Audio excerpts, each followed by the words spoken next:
Magandang araw. Sa panibagong video na ito ng Usapang U, medyo nakakalungkot kasi ang titulo natin dito ay LMC laban sa Union o LMC versus Union. At nakakalungkot ang paksa ito kasi ibig sabihin pilit pinagbabaga ang manggagawa na kinatawan ng LMC at ang Union. Pareho silang mga manggagawa at 'pag sila ang nag-away, 'pag sila ang nahati at di nagkasundo, sino makikinabang? Pero magkatunggali nga ba ang LMC at ang Union? Una, ang LMC sa level ng kumpanya ay hindi rehistrado sa kahit anumang agency, kahit sa Department of Labor and Employment. Siguro, kung may asosasyon ng LMC sa probinsya o sa rehiyon, ay maaaring marehistro ito sa Securities and Exchange Commission, pero hindi ang sa level ng kumpanya. Recognize ito ng Department of Labor, pero dahil wala itong rehistro, wala itong legal na personalidad, halimbawa na magkaso o kasuhan o magkaroon ng kasunduang legal. Ibig sabihin, kumpara sa Union, ang LMC ay walang garantiya ng sapat sa ilalim ng batas dahil wala itong legal entity. So, pag-usapan natin ang LMC versus Union o LMC laban sa Union. Ano nga ba ang LMC? Ang LMC ay Labor Management Council. Ito ay kapulungan ng kinatawan ng labor o ng mga manggagawa at kinatawan ng management. Ang tanong, ano ba ang LMC at alternatibo ba ito sa Union? Ano nga ba ang LMC?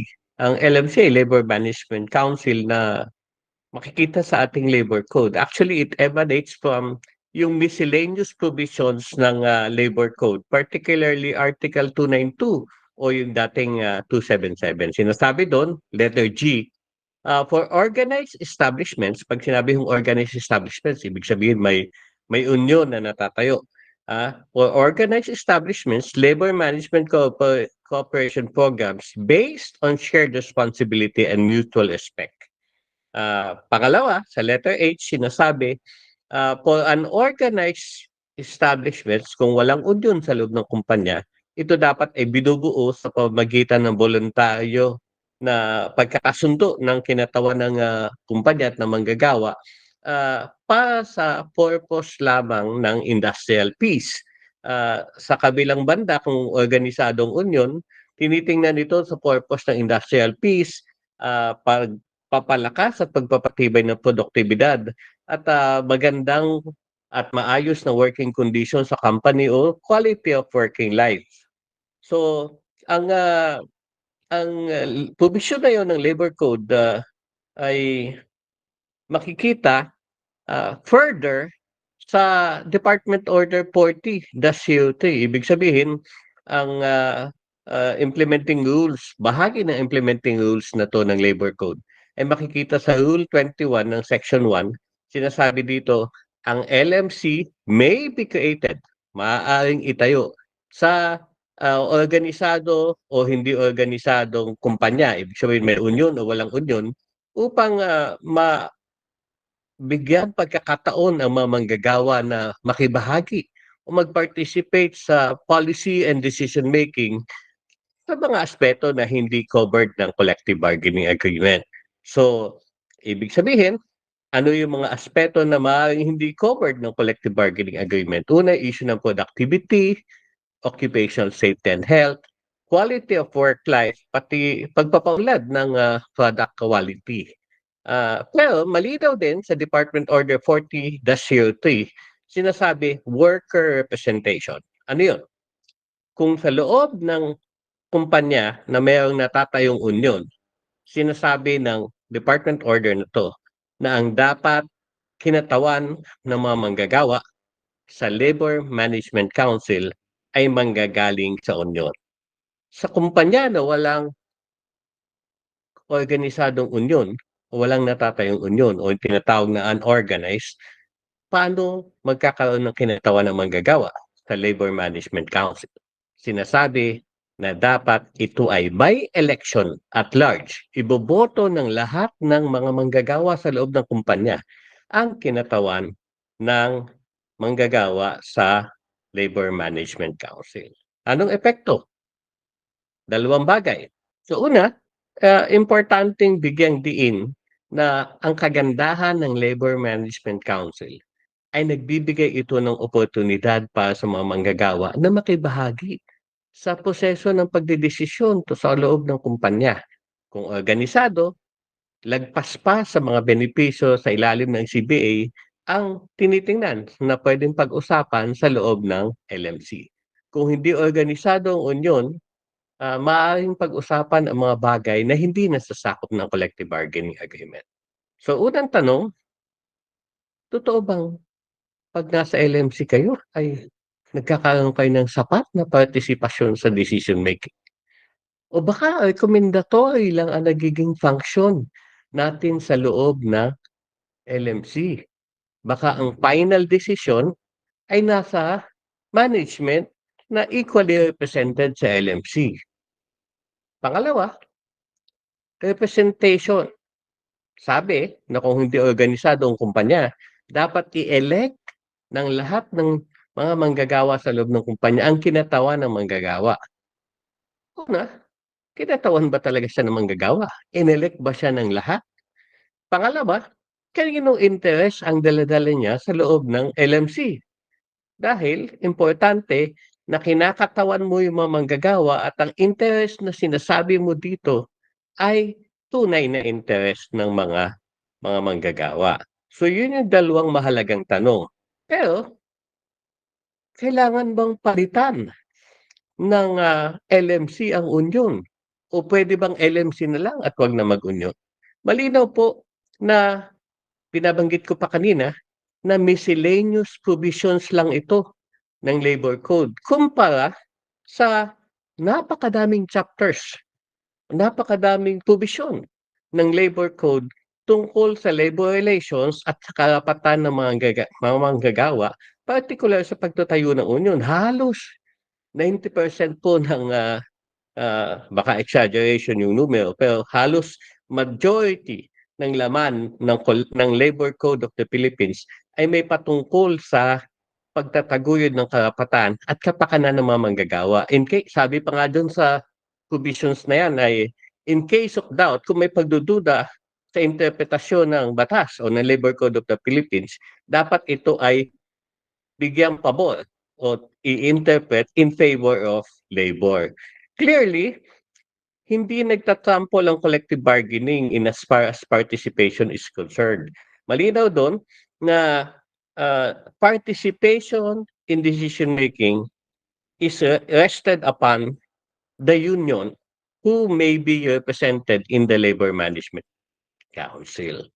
So, uh, sinasabi natin yung kumpara sa LMC, ang union ay may sapat na garantiya ng batas. Ito ay nasa saad sa Constitution, sa Article 3, Section 8 na sinasabi na uh, it is the right of the people to form unions, associations, or societies for purposes not contrary to law. Sinasabi din sa Article 13, Section 3, it shall guarantee the rights of all workers to self-organization, collective bargaining, and negotiations, and peaceful concerted actions for the purpose of promoting security of tenure, humane conditions of work, and living wage.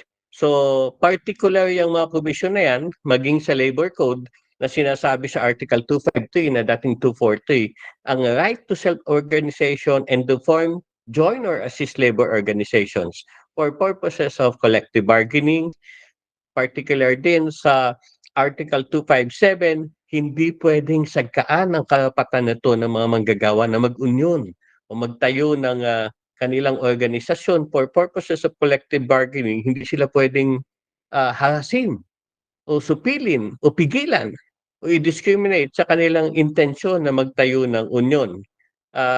So kung titingnan natin, in terms of legal entity, may sapat na legal na batayan at garantiya ang union kumpara sa LMC.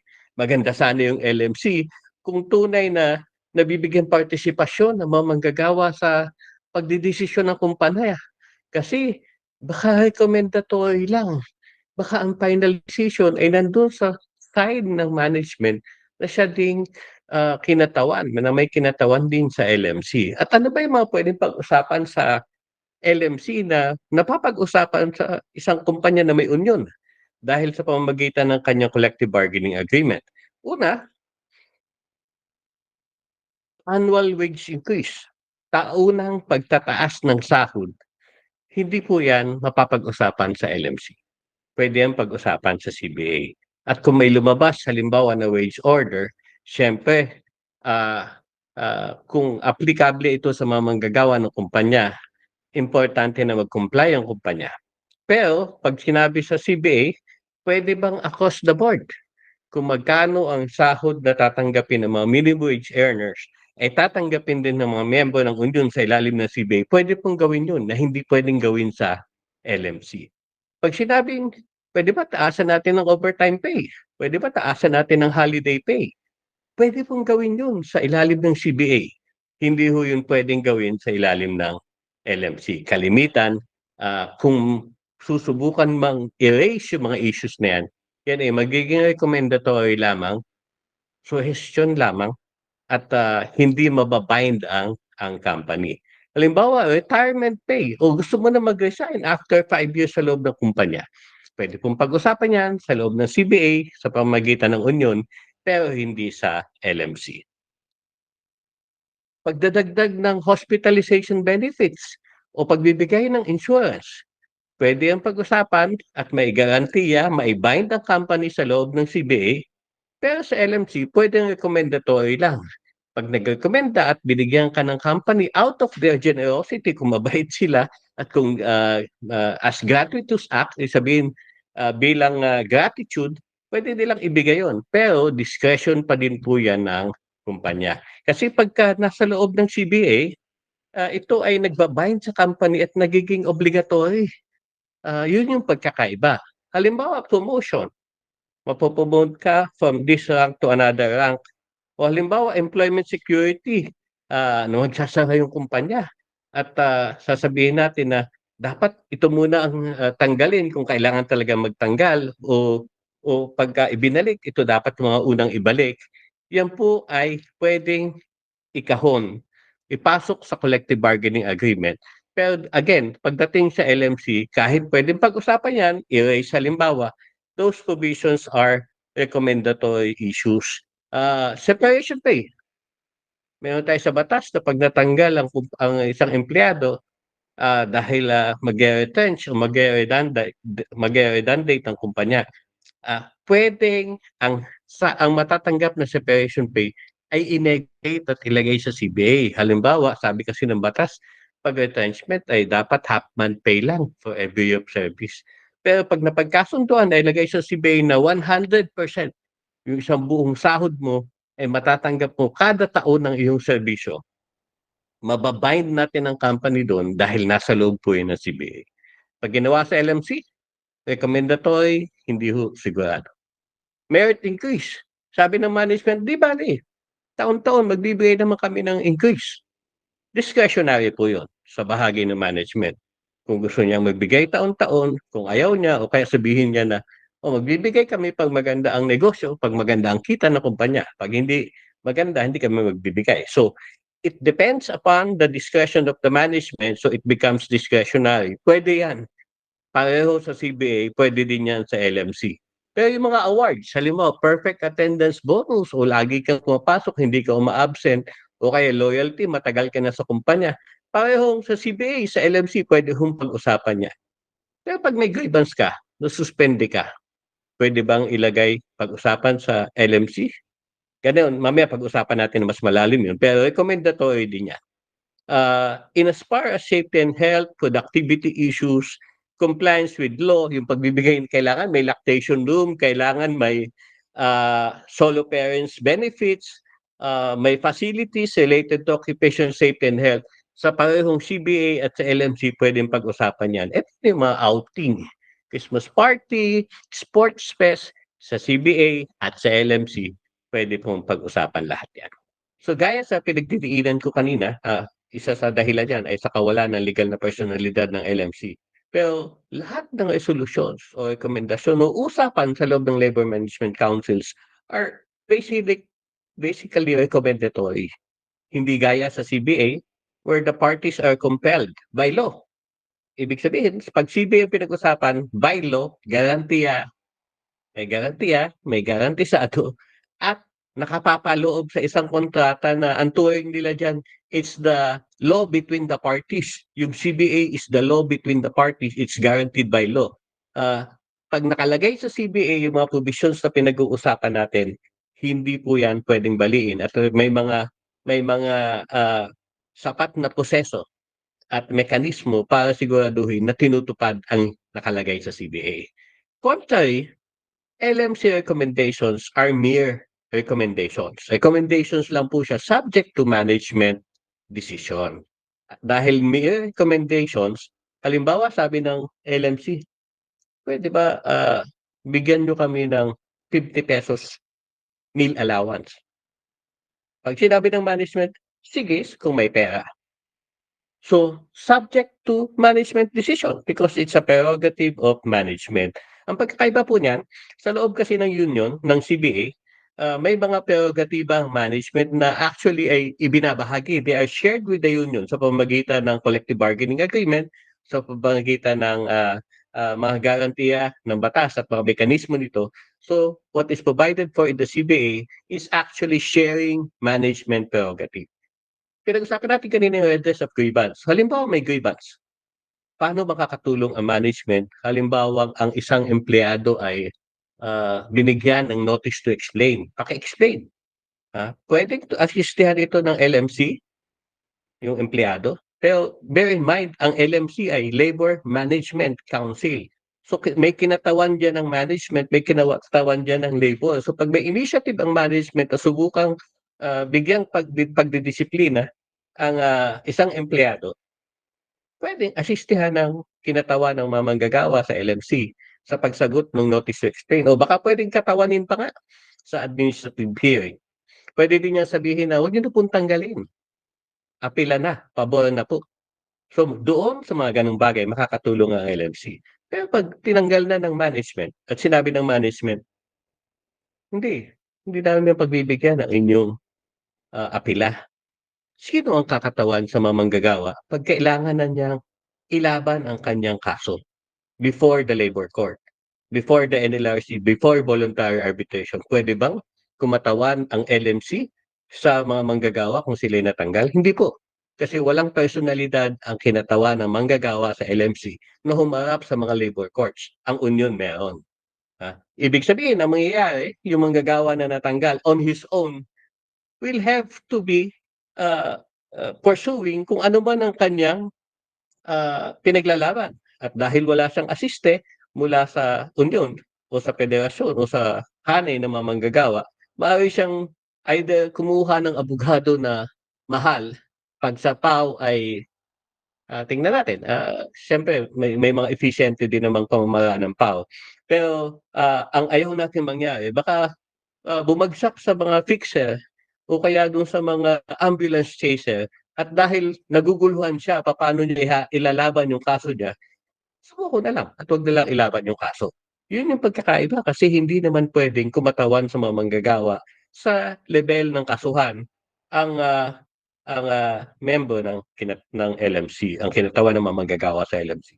So, in sum, bagamat nakakatuwa na nabibigyan ng oportunidad para makibahagi sa decision making ang, kinatawan ng LMC na mga manggagawa at, kung tunay silang elected na mga pangkalahatang manggagawa, ay hindi pa din ho ito, ah, nagiging substitute, hindi pa din ito pinapalitan ang pag-uunyon dahil may sapat na sistema at mekanismo para sa tunay na partisipasyon ng mga manggagawa at representasyon na ginagarantiyahan ng batas.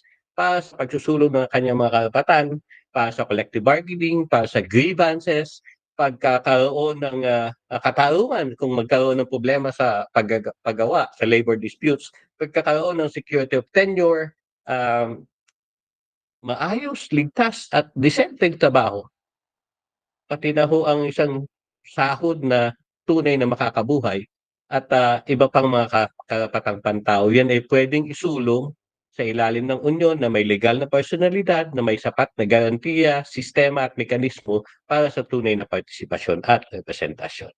So Yan lamang po at, sa susunod tingnan natin paano nga ba mag-organisa ng union. Maraming salamat.